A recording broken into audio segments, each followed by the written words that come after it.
Hi, lovies. I wanted to talk a little bit about tarot reading today. I made myself a few notes so I can stay on track. So if you see me looking down, that's what I'm doing. I'm looking at my notes. I am sitting here at Starbucks trying to help my daughter do some classwork, but I need to charge my laptop, so can't do that. So I figured I'd go ahead and make this video. So, tarot. There are people who have said to me that they don't understand how to read. They don't understand where to get the information from, how to interpret, or whatnot. I won't go into the one-on-one, this set means, or this suit means this, or the suit of wands means that, and the Empress meant. I won't do all of that because there are plenty of books out there. There are plenty of videos out there that you can watch and learn the different suits. And most cards, most decks come with a book of instructions. The thing that I want to focus on is how to interpret those cards or those spreads that you get.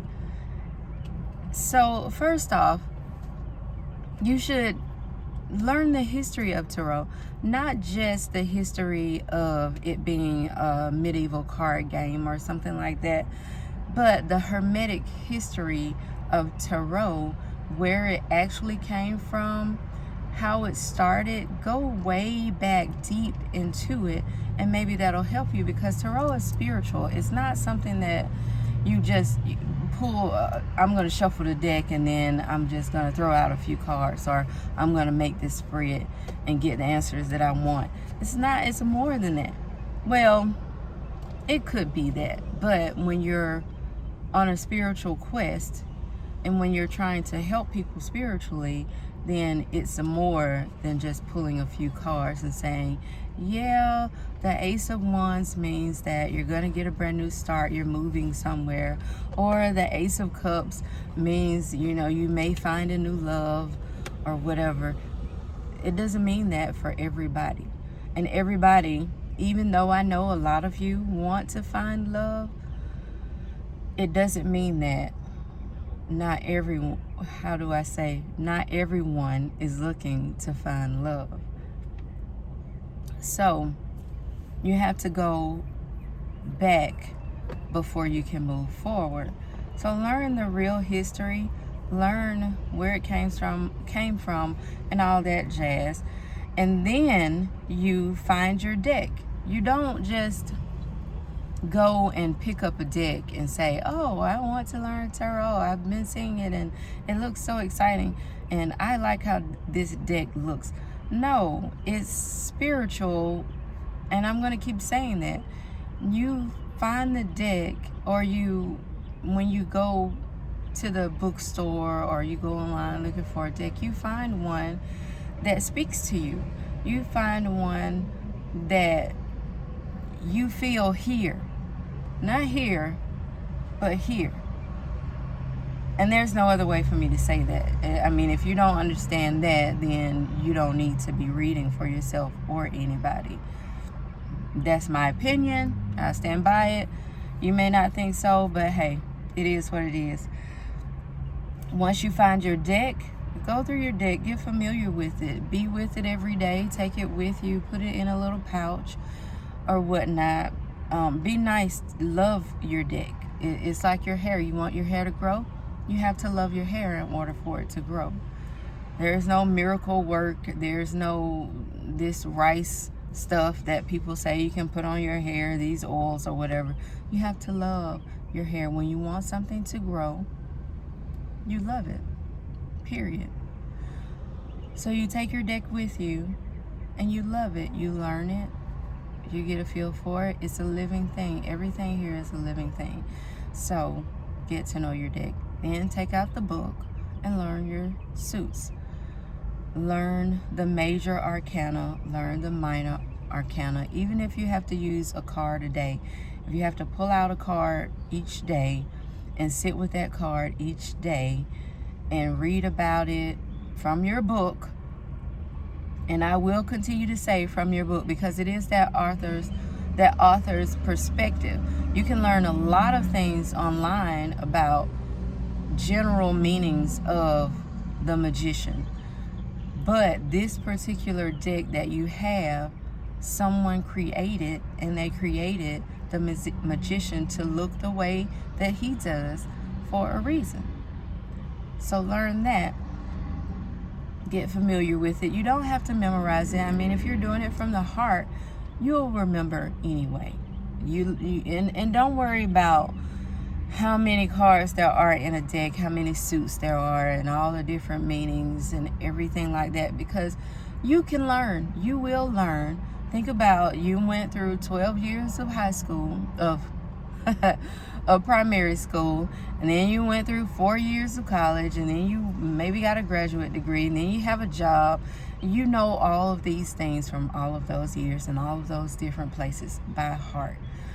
So don't worry about the cards and learning what they mean and whatnot if you're afraid that you won't remember or you won't learn something. Oh, sorry, somebody called me. That sure was. I didn't think my thumb was gonna be that big, but so do that. If you have to take 2 a day, do that. Take your time with it. There's no rush, and they will continue to be here. So take your time and learn what you need to learn. Feel what you need to feel. Grow with your cards. Let your cards grow with you. And then you can start doing spreads. Now, you can go online. You can even go on your book and read that a certain card or a certain spread means this, that, and the other. I know I'm being very general right now, but there's a whole array of ways that you can interpret these cards. But you can go online and find different sets. How do you say, find different combinations. This combination means that you're going on a journey. This combination means that you're going to get a new job. It's just general. Don't worry yourself about that stuff. That is without. That is here. That is learning here. That's not learning here. And is learning from someone else's perspective. Is learning someone else's experience of what has happened with this combination. It's not set in stone. Just because you pull a Chariot for this client and it means that person is going to get a new car, for your next client you pull a Chariot, it may mean that their car is going to break down and they're going to have to get it fixed. For your next client, it may mean that they're going to move to a new city and get a new job or anything. So going online to find different combinations and figure out what a card means or a card combination means is fine, as long as you use it in the general sense. It's here.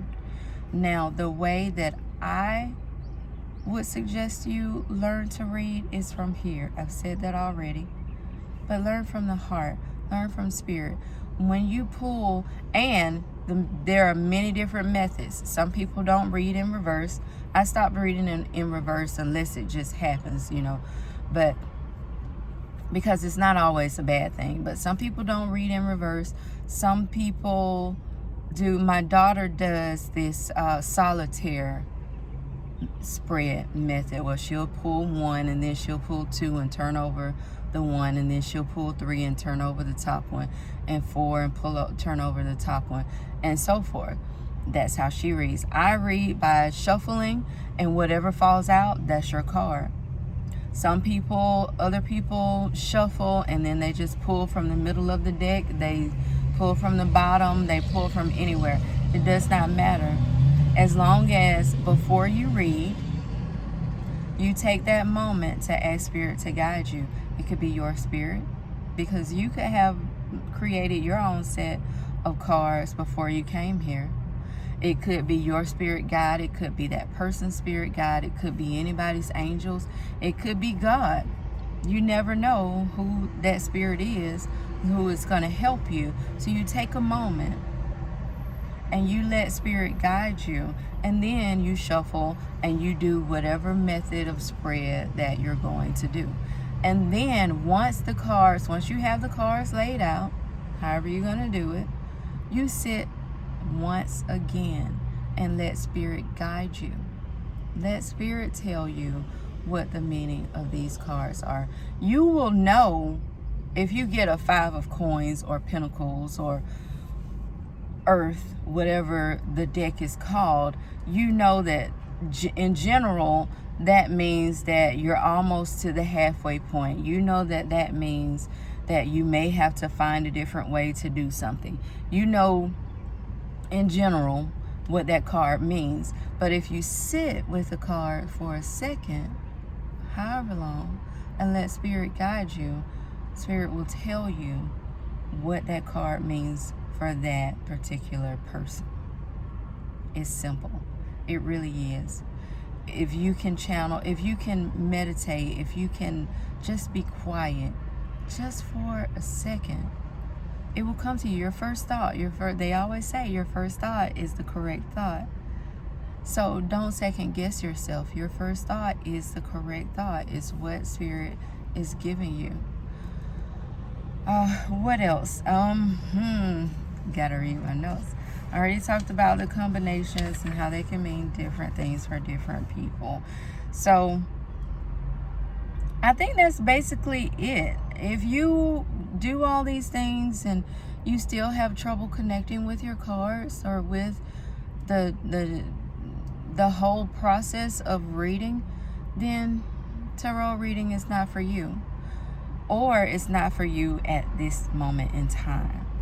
It could be that you're not ready.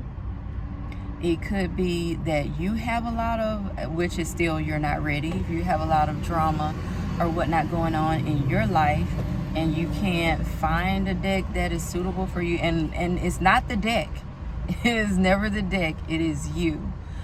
I won't say never, because my daughter does have a deck that I just don't like, and then my other daughter has an oracle deck that never, no matter how many times I shuffle, nothing will fall out of this deck.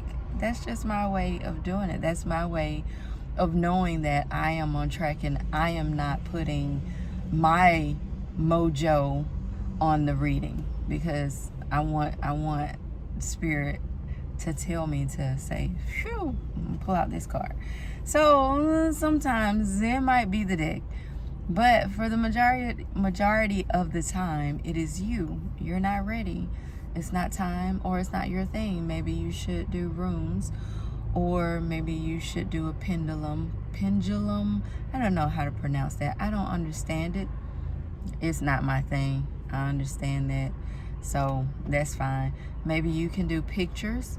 There's one girl I met who's very, very good with reading pictures, or who can find pictures for her reading that relate to whatever's going on with you, songs. So there are many, many different methods that you could use. So think about that as well. Don't force it. Don't force anything that's spiritual. When it's your time, it will come to you, and it will let you know that it's time for you to pick it up. It will also let you know when it's time to put it down. It will let you know when it's time to advance. Spirit will guide you if you let spirit, if you let the whole universe, all the world who's here to help you, guide you. It will. Tarot. Oh, I've heard people have asked, why can't I just pull for myself? You can, if you're objective. If you pull your cards, if you buy a specific deck for yourself and you're going to read for yourself, leave the emotion out of it. Even if you're going through, you're about to get kicked out of your apartment or your house and you don't have any money, you don't know how you're going to make ends meet, you don't know what your next move should be. That's all emotion. If you can set that emotion aside and ask your question, one specific question, not a yes or no question, It has to be an open-ended question, or just ask a question. What can I do? What do you have for me today? What would you like for me to know today? What can I do about my current situation? Something specific but open-ended that Spirit can give you an answer to. Because yes or no, am I going to get kicked out of my house? There's no card, really. I mean, people say that there are cards that'll say yes or no. I don't believe that, my opinion. I know. But I think you'll get a better feel, better answer for your situation if you allow Spirit to give you different scenarios, different cards on what you can do to help your situation when you know you're going to get kicked out of your house. You know it in your heart. I mean, XYZ has happened. You know that something is coming that you won't like. You want to know how to fix it. So ask, how do I fix it? How do I make it better? So leave your emotion out. Even when you're reading for a client, leave your emotion out. And you don't need to ask. When you are reading from the heart, you don't need to ask your client what his or her birthday is, or what his or her name is, or anything like that. You don't need to know that. If you're asking Spirit to help you give this person the best possible reading ever, then you let Spirit do that. That person shouldn't have to ask you a question at all. When you pull the cards, let the cards do the work. I think too, that is how you gain clients. That's how you gain loyal clients. Because if they didn't have to give you a lot of information, answer any questions for you, or anything of that nature, then they know that you are legit. They know that you know what you're talking about. And nothing is set in stone when it comes to reading cards as well. I do not like to tell somebody that something is definitely going to happen in the future, because the future is subjective. I can tell somebody that they're going to break up with their boyfriend, or they're going to get married, and they have that stuck in their head, and that's what they'll be looking for. But then you have free will from that other person who decides to do something different. Or the person who I'm reading for, if I tell them this is set in stone, this is going to happen, they may walk out and decide, no, I really don't want this to happen. And that in and of itself changes their future. So I would suggest to just give suggestions on what possible future outcomes could be, whatever the cards say, but don't make it set in stone. I don't know how else to say that. Tarot is a guide. That's all it is. Everything is a guide. Even our spirit guides don't like to say that things will happen. We can give predictions. My daughter is a medium. She can give predictions on what's going to happen in the future. But even sometimes she doesn't like to say what is going to happen, because the future can change. You can decide differently. You can say, I don't like what she said, and make a different decision, and then you got a whole different future. Let's see. I think that is it. I think that is everything. If you have any questions, if I didn't answer something for you, then let me know. Drop a comment, send me an email. I hope the background wasn't too loud, but it's such a nice day outside. It's bright, it's not cold, it's not too cold, it's not too hot. So I have the air on, but I wanted to leave the windows down. But thank you for listening. I hope the video wasn't too long. I get bored when the video is too long. It's like, get to the point, lady. So I hope you stayed for the whole video. And have a wonderful day. Come back, watch our new videos, ask for a reading. We're here to help. We don't charge for all of our readings. Sometimes, you just need advice. Sometimes, sometimes you just need help. And sometimes we need help too. And I personally get my help from helping you. I get my answers from helping you a lot. So it's give and take for me. That is my give and take.